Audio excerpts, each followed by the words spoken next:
पूर्णिमा की रात्रि ठीक 12 बजे जिनके नयनों में नंबर बढ़ते चले जा रहे हों, चश्मा उतर नहीं रहा हो, दूर का नहीं दिखे, कहीं किसी को पास का नहीं दिखे, रहते हैं।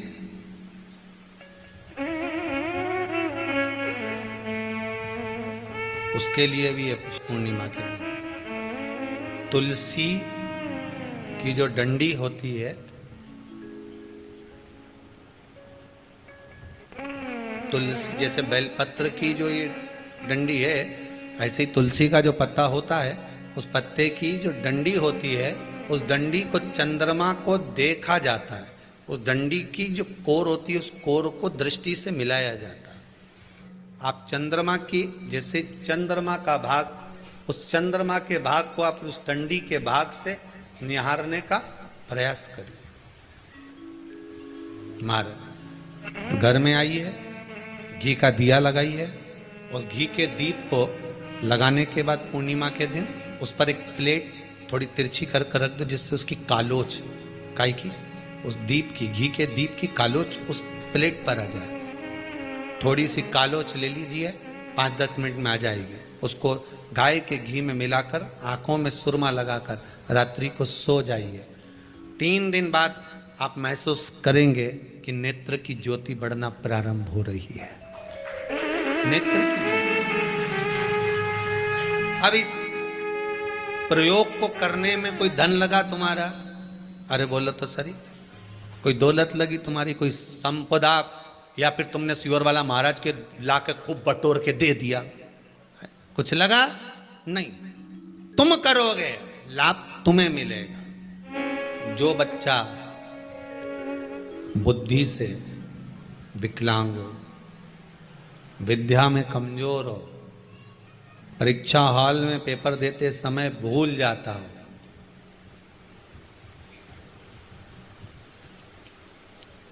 विवेक काम ना करता हो, तो निवेदन है किसी भी पूर्णिमा की रात्रि को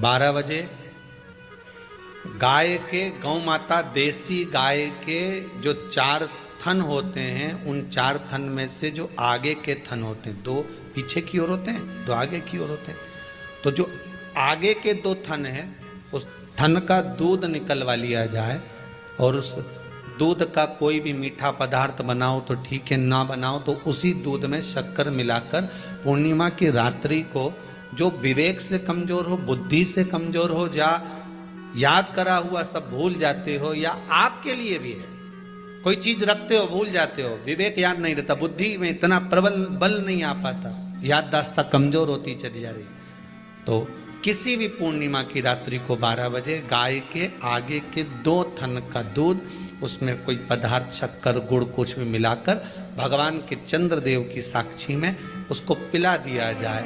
महाराज बार बार पिलाने की जरूरत ही नहीं पड़ेगी, एक ही बार में काम कर जाएगा और विवेक पूर्ण तरह से कार्य करने जाएगा। देसी गाय के आगे के 2 थन का दूध बड़ा प्रबल होता है।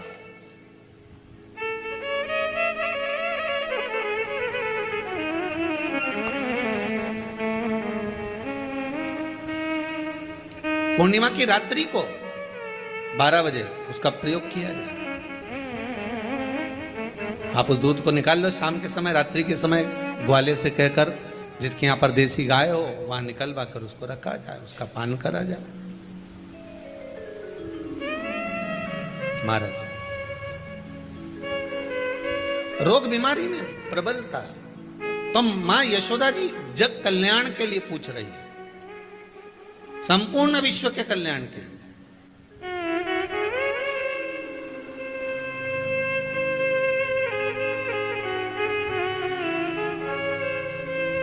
अरे कितना सुंदर संवाद है। स्कंद पुराण में समुद्र मंथन की तिथि, नक्षत्र, घड़ी, पल सब कुछ लिखा हुआ है कि समुद्र मंथन के लिए देवताओं ने इंतजार करा था। कब? जब चंद्र का प्रभाव पूर्ण हो। जब चंद्र का प्रभाव पूर्ण होगा तब जो मंथन होगा, उस मंथन का जो सुख होगा वो जीवन को आनंद दे जाएगा। जब देवता 33 कोटि देवता उस चंद्र के इंतजार में रहते हैं कि ये चंद्र प्रबल होगा, तब जाकर ये चंद्र यहाँ पहुंचेगा, तब जाकर हम मंथन करेंगे, तब जाकर वो अमृत मिलेगा, और उस अमृत को देवता धारण करेंगे तो वो आनंद पा जाएंगे। तो हम क्यों शरद पूर्णिमा छोड़ें? हम क्यों एक एक पूर्णिमा छोड़ें? एक एक पूर्णिमा के महत्व को जानिए। कोई पूर्णिमा साधारण नहीं है, कोई प्रदोष साधारण नहीं है, कोई शिवरात्रि साधारण नहीं है। 12 महीने शिवरात्रि पड़ती है, 12 महीने में प्रदोष पड़ते हैं, पर 12 महीने पड़ते हैं, हम उसका महत्व ही नहीं जान पाते। गाय अपने बछड़े को दूध पिलाएगी, बछड़े के मुंह पर जो फेन आएगा उसको कोई जीव जब शरीर के रोग में पड़ा होगा, किसी का शरीर अगर सफेद पड़ जाता है, कोई चमड़ी सफेद हो जाती है, कोई चमड़ी कहीं से सफेद पड़ जाए या कोई दाग पड़ जाए, कोई दाग पड़ जाए, वो दाग मिट्टी नहीं रहा हो, तो शिव महापुराण की कथा कहती है पूर्णिमा की रात्रि को शाम के समय जब गाय अपने बछड़े को दूध पिलाए और उसके मुंह पर जो फेन आ जाए उसको चम्मच में निकाल लीजिए, और पूर्णिमा की रात्रि को 12 बजे शरीर पर उस फेन को थोड़ा सा दूध मिलाकर गाय का पूरे शरीर पर जहां जहां पर सफेद दाग पड़ गए हैं वहां लगा लीजिए, और भगवान भूतेश्वर का नाम लेकर 15-20 मिनट तक वो दूध लगे रहने दीजिए, और शरीर से वस्त्र को हटाकर फिर स्नान कर लीजिए। कोई साबुन नहीं लगाना है, कोई शैम्पू नहीं लगाना है, कोई तेल नहीं लगाना है, स्नान कर लीजिए। महाराज 3 या 4 पूर्णिमा आप लगातार करेंगे, शरीर पे से सफेद जो रोग हो जाता है वो समाप्त हो जाता है। कोई दवाई नहीं खाना पड़ती, केवल भूतेश्वर महादेव का स्मरण कर कर उस फेन का प्रयोग कर सकते। जो बच्चा माइंड से विकलांग हो, बुद्धि से कमजोर हो, जिसकी बुद्धि काम ना कर रही हो, पढ़ाई में चित्त नहीं लग रहा हो, खेलने में ज्यादा दिमाग लगता हो और पढ़ाई में ना लगता हो, या कोई माइंड से विकलांग हो, बुद्धि बिल्कुल काम ना कर रही हो, किसी की याददाश्त कमजोर हो गई हो, कुछ भी सामान रख दिया याद ही नहीं रहता हो, तो उसके लिए अमावस्या के दोपहर में 12 बजे गाय जब अपने बछड़े को दूध पिलाए, उसका फेन चम्मच पर निकालकर, जिसकी याददाश्त कमजोर हो, बुद्धि काम ना कर रही हो, विद्या में चित्त न लगता हो, उस व्यक्ति को मात्र 2 अमावस्या वो फेन पिला दिया जाए तो महाराज याददाश्त कभी नहीं जाती, विवेक पूर्ण तरह से काम करता है, बुद्धि पूर्ण तरह से काम करता है। पूर्णिमा के दिन अगर आप शंकर भगवान को 1 लोटा पानी अगर शिव को समर्पित कर रहे हो, श्वेत पुष्प को रखकर शंकर जी के ऊपर सफेद फूल को चढ़ाकर अगर 1 लोटा जल भी, एक पात्र जल भी शंकर को समर्पित कर रहे हो, तो ये लक्ष्मी के लिए ही तो कर रहे हो। और कौन सी लक्ष्मी? पूर्ण लक्ष्मी, पूर्ण लक्ष्मी। कितना सुंदर संवाद लिखा है, अगर किसी माता का पुत्र मान लो किसी नशे में डूबा हुआ है, कोई नशा कर रहा है और गलत नशा है, आपको लग रहा है कि ये नशे में डूबा हुआ है, आपको लग रहा है कि ये गलत जगह पर डूब गया है, आपको लग रहा है कि मदिरापान में, मांसाहार में या अधिक गांजा आदि का जो भी नशे होते हैं, जितने भी नशे, उसमें डूब चुका है, और माँ उसको समझा रही है तू नशे में मत डूब, तू इस काम को मत कर, तू ये गलत कर्म मत कर। माँ उसको समझा कर हार गई। तो मेरा माताओं से निवेदन है, आप उसको समझाना बंद कर दो, एक काम करना प्रारंभ कर दीजिए। हमें जो शिव महापुराण के माध्यम से शास्त्र कह रहा है कि आप 32 पूर्णिमा के व्रत प्रारंभ कर दो। उसमें करना क्या है आपको? केवल जिस दिन व्रत रहे, रात्रि के समय पर कोई भी मीठा कुछ भी सामग्री आप चंद्र की रोशनी में, चंद्र को अर्घ देने के बाद, पूजन करने के बाद उसको रखो, और वही सामग्री जो नशा कर रहा है उसको पूर्णिमा के दूसरे दिन उसको खिलाओ। आप धीरे धीरे खिलाना चालू करेंगे, जिस नशे में वो डूबा हुआ उस नशे से वो छूटना प्रारंभ हो जाएगा। 2 पूर्णिमा व्रत करके तो देखो, 3 में तुम्हें जरूरत ही नहीं पड़े। धीरे धीरे आप रुक, वो छूटना प्रारंभ हो जाएगा। जब देवता 33 कोटि देवता उस चंद्र के इंतजार में रहते हैं कि ये चंद्र प्रबल होगा, तब जाकर ये चंद्र यहां पहुंचेगा, तब जाकर हम मंथन करेंगे, तब जाकर वो अमृत मिलेगा, और उस अमृत को देवता धारण करेंगे तो वो आनंद पा जाएंगे। तो हम क्यों शरद पूर्णिमा छोड़ें? हम क्यों एक एक पूर्णिमा छोड़ें? एक एक पूर्णिमा के महत्व को जानिए। कोई पूर्णिमा साधारण नहीं है, कोई प्रदोष साधारण नहीं है, कोई शिवरात्रि साधारण नहीं है। 12 महीने शिवरात्रि पड़ती है, 12 महीने में प्रदोष पड़ते हैं, पर 12 महीने पड़ते हैं। हम उसका महत्व ही नहीं जान पाते।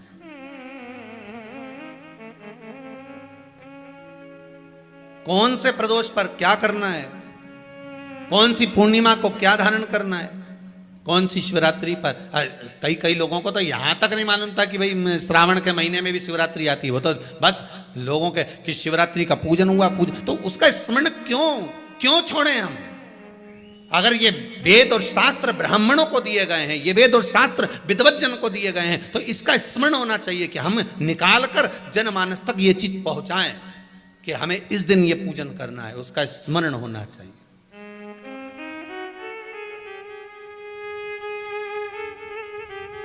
और वो सुख देने वाला।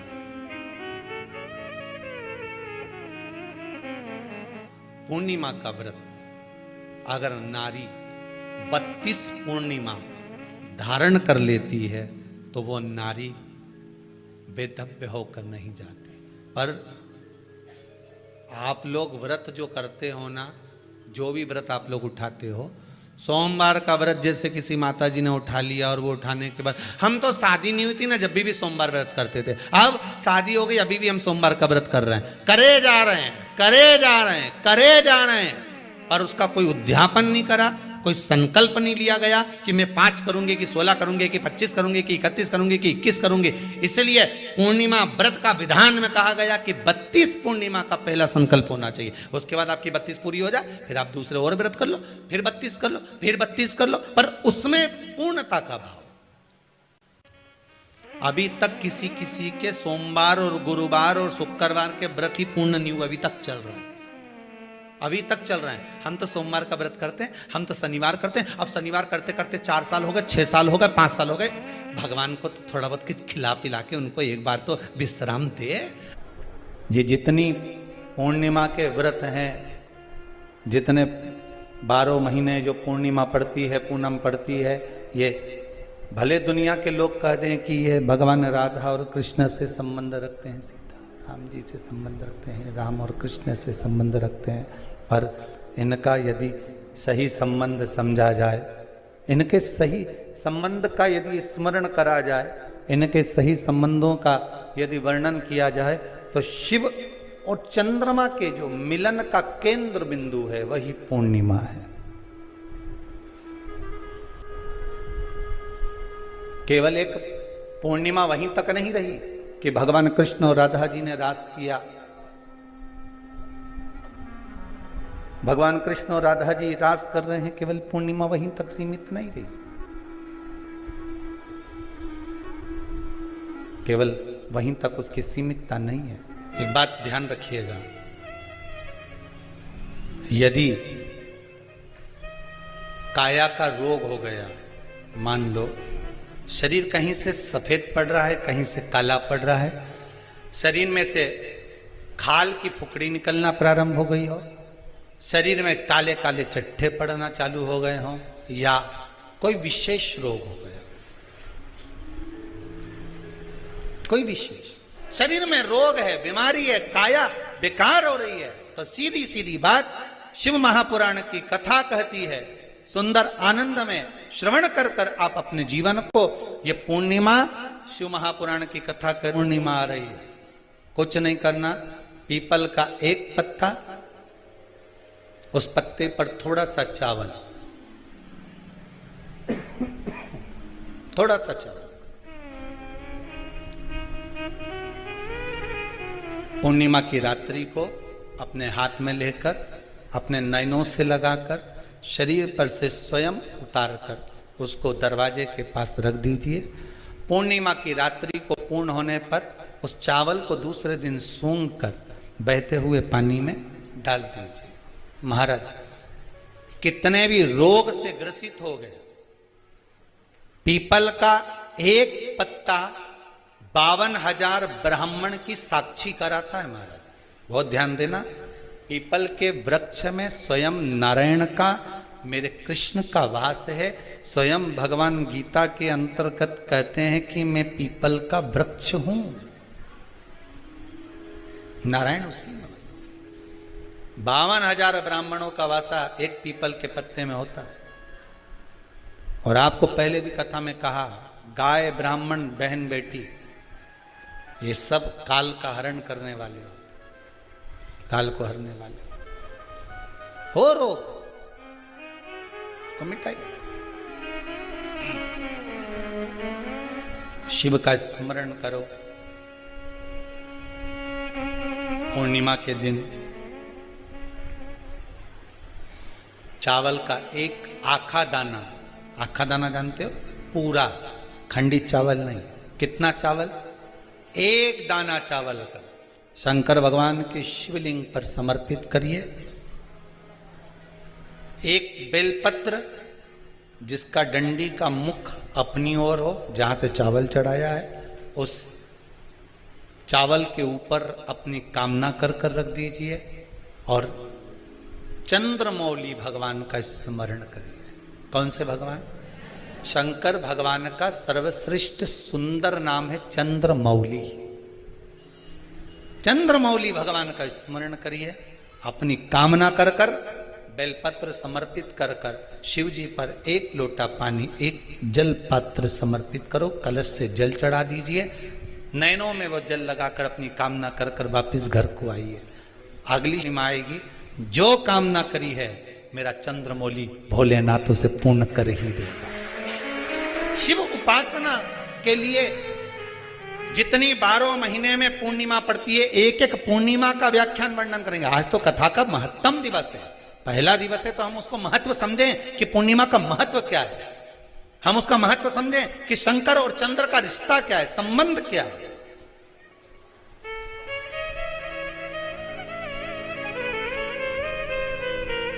भगवान ने जितनी पूर्णिमा बनाई है, जितने नक्षत्र बनाए, जितनी घड़ी बनाई, जितना पल बनाया, जितना समय बनाया, ये शंकर भगवान ने जो बनाया ये गलत नहीं बनाया, श्रेष्ठता के लिए बनाया, जग के उद्धार के लिए, संसार के उद्धार के लिए बनाया। अब उसका प्रयोग आप करें ना करें या आपके ऊपर है।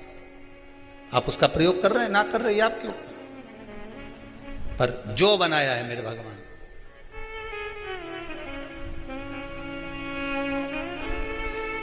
शिव देने